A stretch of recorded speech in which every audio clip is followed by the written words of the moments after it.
I didn't get angry when my daughter-in-law handed me a to-do list for my own house on Christmas Eve. I just smiled. She had no idea that the woman she'd spent 9 years treating like dirt had just turned down a $340 million buyout offer. And tonight, everyone at the dinner table was going to find out. My son Caleb and his wife Natalie sat at my kitchen table, treating me like hired help. For 9 years, Natalie had acted like I was made of thin air. When I spoke, she stared at her phone. When I poured her coffee, she took the mug without a single word of thanks. I'm 60 years old, a widow of 5 years, and I own a solid paid-off brick colonial in a quiet suburb just outside of Philadelphia. I am not weak. I am just a quiet person.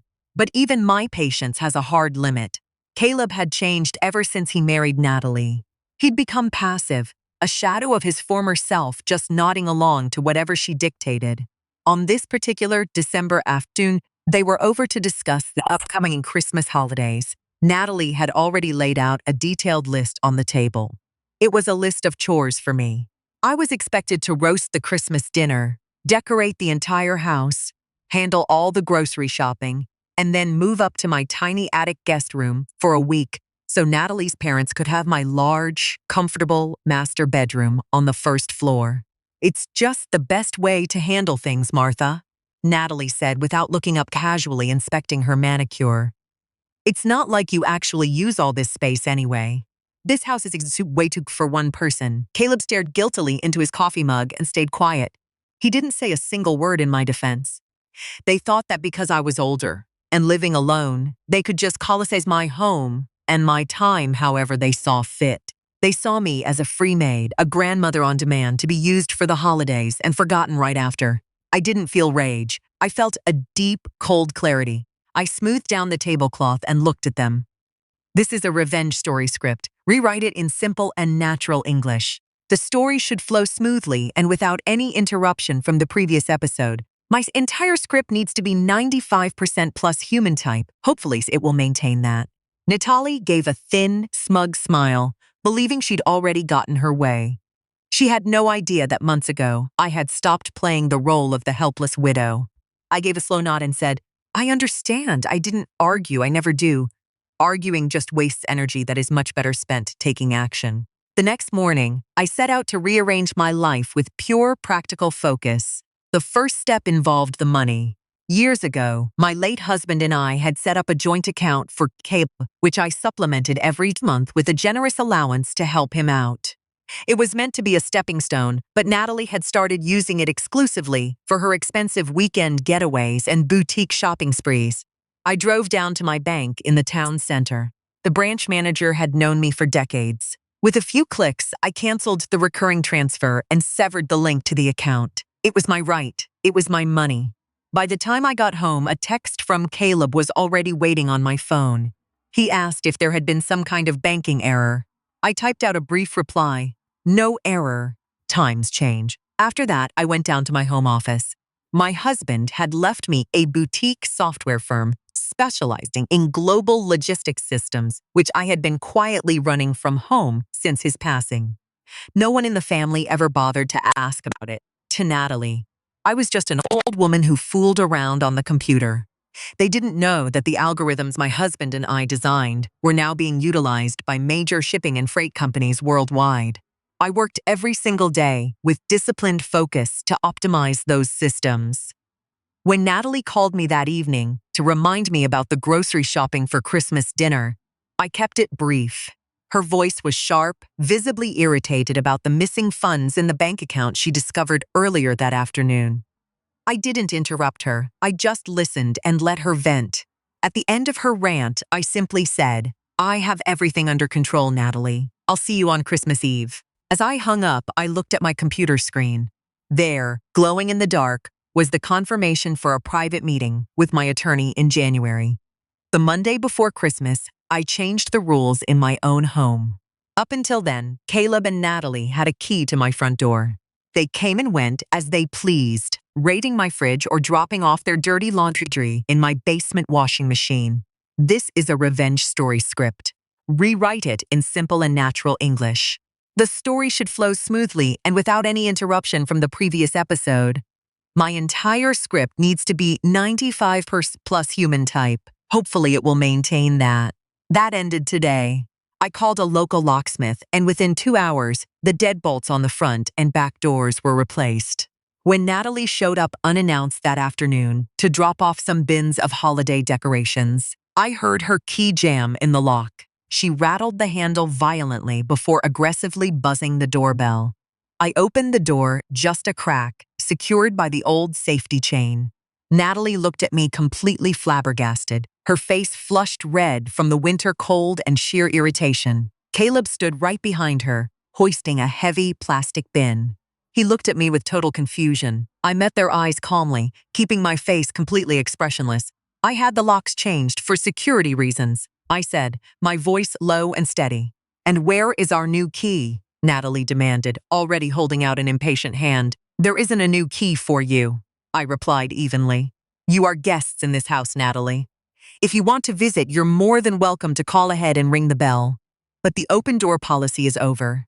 I need my privacy. Caleb swallowed hard, but Natalie just scoffed in disbelief.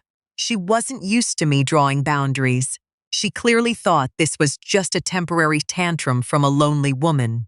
She still had no clue that this was just the beginning, and that the balance of power in this family had already shifted irrevocably. I closed the door in their faces and went back to work.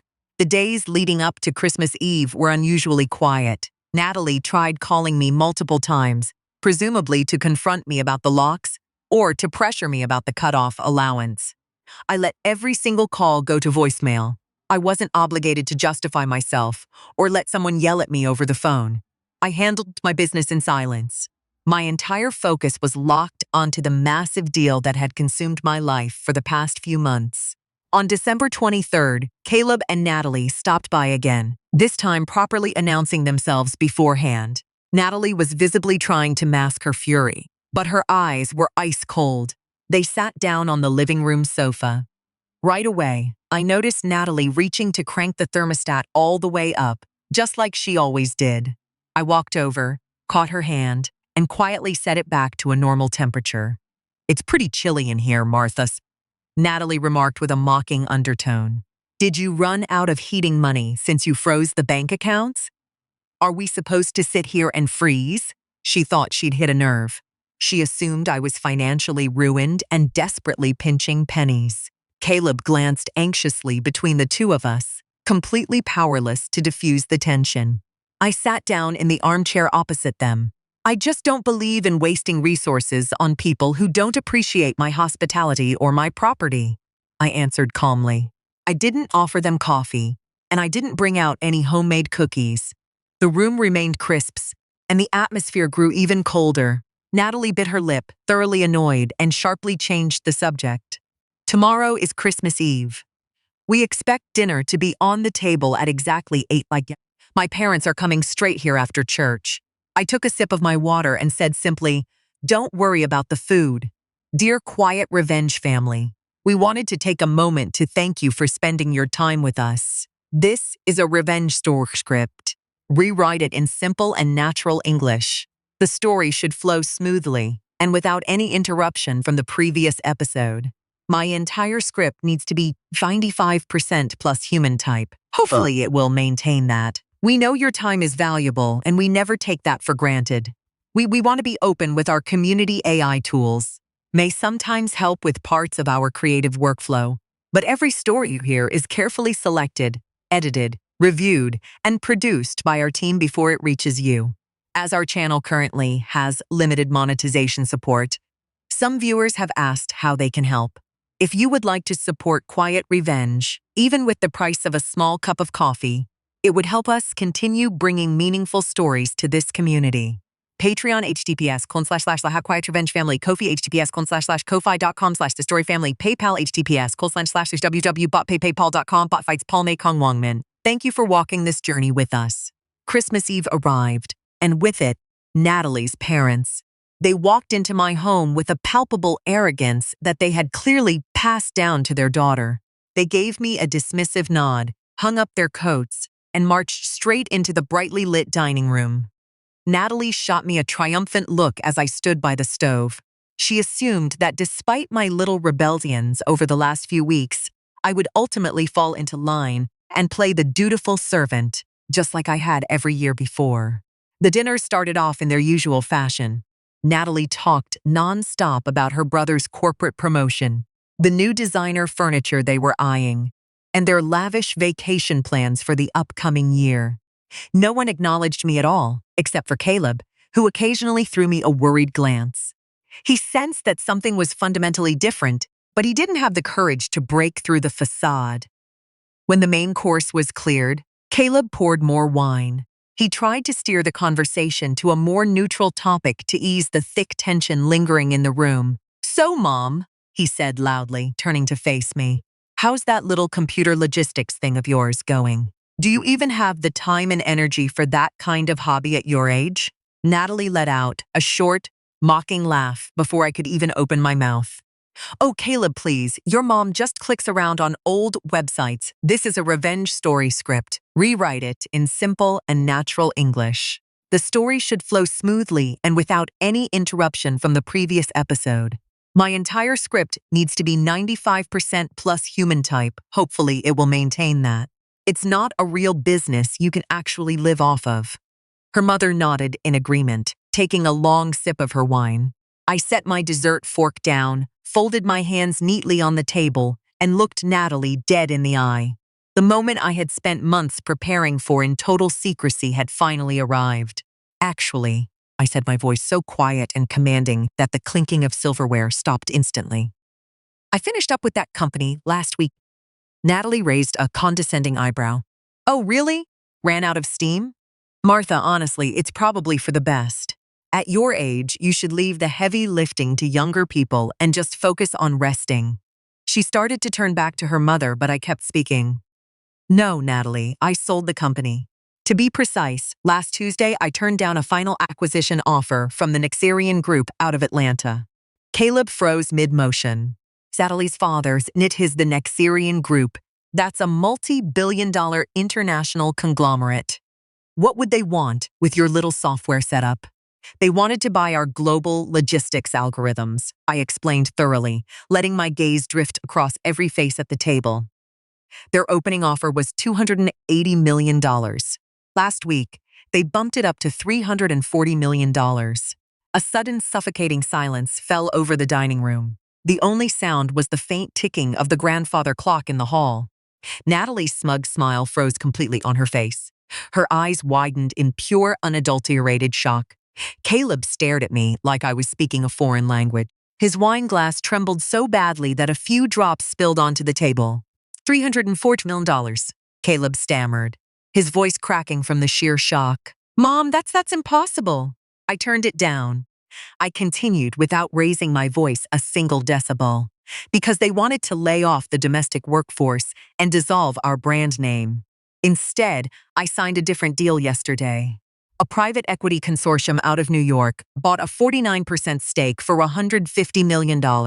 I retain absolute controlling interest. The color drained from Natalie's face. She turned the color of printer paper, gasping for air like a fish out of water. Nobody moved. Natalie's mother set her glass down so unsteadily that red wine splashed onto the white tablecloth, but nobody cared. Natalie just stared at me, completely unable to form a sentence. The arrogant, condescending spark in her eyes was entirely gone. In its place was naked horror and a sudden ugly flash of greed. You have millions of dollars," Natalie finally whispered, her voice high-pitched and completely strained. "And you're making us pinch pennies. You cut off the allowance while you're sitting on a mountain of cash. That is incredibly selfish." She tried to sound aggressive, but her voice shook with manic energy. I looked at her with pure indifference. "It's my mountain of cash, Natalie. My husband and I worked ourselves to the bone for 30 years to build it. In the last 9 years, you haven't asked me how I was doing a single time, let alone what I did for a living. You treated me like a piece of furniture in my own home." Caleb lowered his head in deep shame. He looked incredibly small in that moment. "This is a revenge story script. Rewrite it in simple and natural English. The story should flow smoothly and without any interruption from the previous episode." My entire script needs to be 95% plus human type. Hopefully it will maintain that. Mom, why didn't you ever tell us? He asked quietly. Because you never listened, Caleb. I replied, completely devoid of bitterness. Every single time I tried to talk about my life, your wife changed the subject or ignored me entirely. And you looked the other way. I only stopped talking when I realized my words meant absolutely nothing to you. You didn't want to see me, so I set myself invisible. Natalie swallowed hard. The realization was finally washing over her that she had just made the biggest mistake of her entire life. Natalie scrambled to regain control of the situation. She forced a strained, desperate smile that didn't come anywhere near her eyes. Martha, honey, this is obviously a huge, wonderful surprise. Look, we didn't mean anything by those jokes. We just wanted to take some stress off your shoulders. And Caleb is your only son after all. Family sticks together through thick and thin, right? I rose calmly from the table. I wasn't angry. I was just being resolute. I walked over to the buffet cabinet and pulled out a document I had prepared earlier that afternoon. It wasn't a formal legal summons, just a simple, unmistakable list. I slid the paper across the table right in front of Caleb. That is a breakdown of all the financial gifts and down payment loans I've given you over the last few years. I own exactly 60% of the house you currently live in since I provided the entire down payment. I am selling my share to a private real estate investment firm in January, unless you can buy me out completely before then. Natalie gasped. You can't do that. Where are we supposed to get that kind of money? We have a mortgage. We have bills. That is no longer my problem, Natalie, I said smoothly. You wanted to take over my master bedroom and banish me to the attic. Now, you might want to start figuring out where you're going to live. My money is officially closed to you. Caleb just stared at the paper. He didn't offer a single word of protest. This is a revenge story script. Rewrite it in simple and natural English. The story should flow smoothly and without any interruption from the previous episode.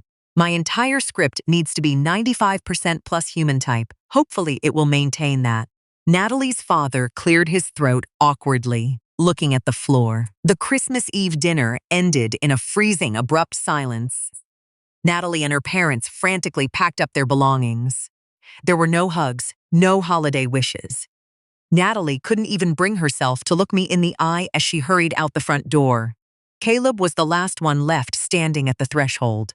He looked at me exhausted and visibly broken by the hard truth he'd faced tonight. I'm so sorry, Mom, he said softly. I know, Caleb, I replied, placing a gentle hand on his shoulder for a brief moment. But apologies don't change the reality of things. You need to learn to speak up for yourself. Until you do, you're living someone else's life, and you're always going to be miserable. He gave a quiet nod and walked out into the cold December night. As the heavy front door clicked shut, a wave of profound, liberating relief washed over me. The house was empty, but for the first time in years, it felt like my home again. I went into the kitchen, loaded the dishes into the dishwasher, and poured myself a glass of water. There was no big dramatic breakdown, no tears, just the absolute certainty that I had successfully defended my life. The next morning, Christmas Day, I slept in until 9:00. No rush, no expectations, and no holiday feast to prepare for ungrateful people. I brewed a fresh cup of coffee and just took absolute quiet. My life belonged to me again, and I had taken back the reins. 3 months after that unforgettable Christmas, the dust had finally settled. Caleb and Natalie were forced to sell their house since they couldn't afford to buy out my share. They ended up moving into a much smaller rental apartment on the outskirts of town. It was a brutal lesson for them to get them, but an absolutely vital one. Caleb calls me now every first Sunday of the month. This is a revenge story script. Rewrite it in simple and natural English. The story should flow smoothly and without any interruption from the previous episode.